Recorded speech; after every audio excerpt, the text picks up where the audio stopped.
Day 6, Creators 30, Social Media and WJP.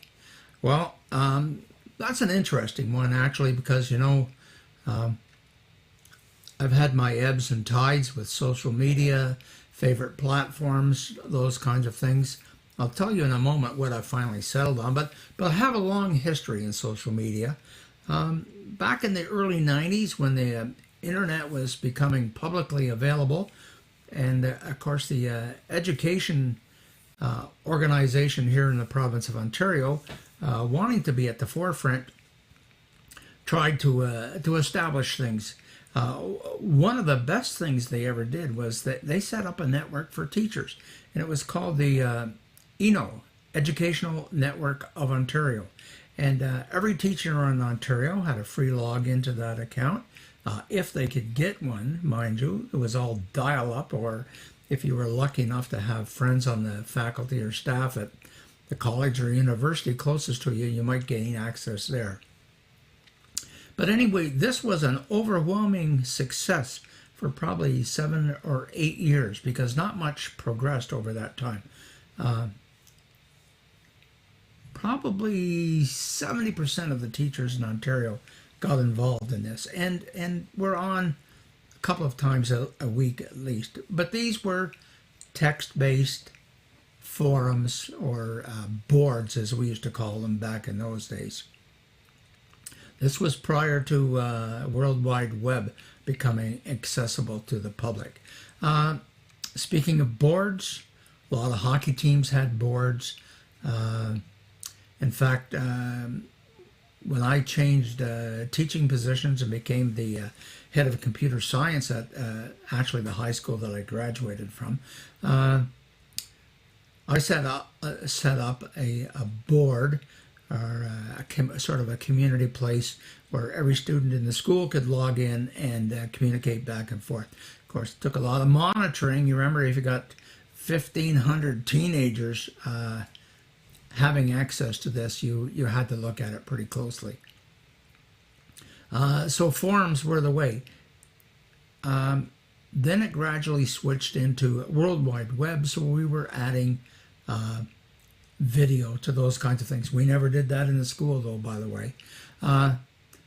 So I retired just when it was becoming really popular, and I probably spent the first 12 or 18 months of my retirement, I was going online every day into some kind of forum or board, and talking and communicating and doing those kinds of things.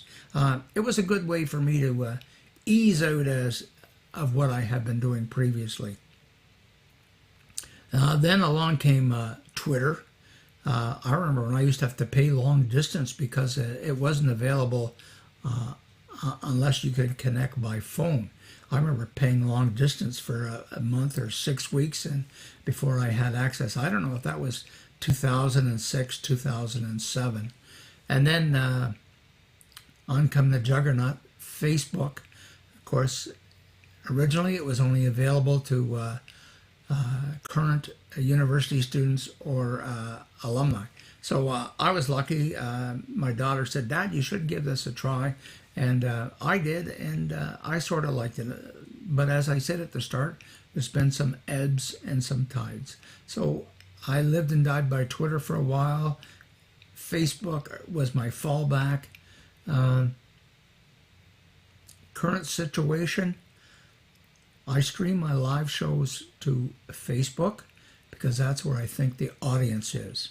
Now, a lot of people would go the other way and say, I stream to YouTube because that's where the audience is. Well, I find YouTube just a little bit restrictive. I was testing, I had a little test group with some of my friends, and of course they didn't have YouTube accounts, so they couldn't make comments. So where on Facebook, it was rather easy for them to do. So I think Facebook is for the masses, and YouTube is a little more restrictive. I'm not saying it's any more professional, but it is a little more restrictive. And Instagram, yeah, not for this kid. I guess I'm covering up for the fact that I don't really know my way around Instagram.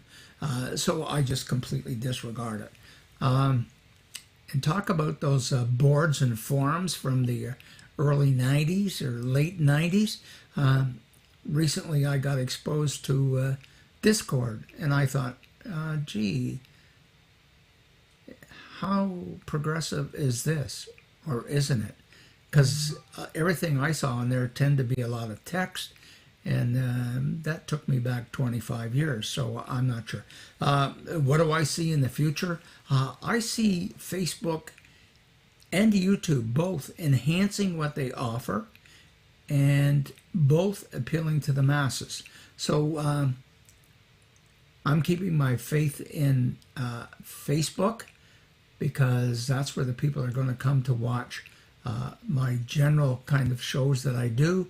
But I think once I begin to specialize, perhaps in September this year with my 2 planned shows, they may be exclusively on YouTube. But who knows? Like everything else, it could be up or down. Anyways, that's it. That's WJP and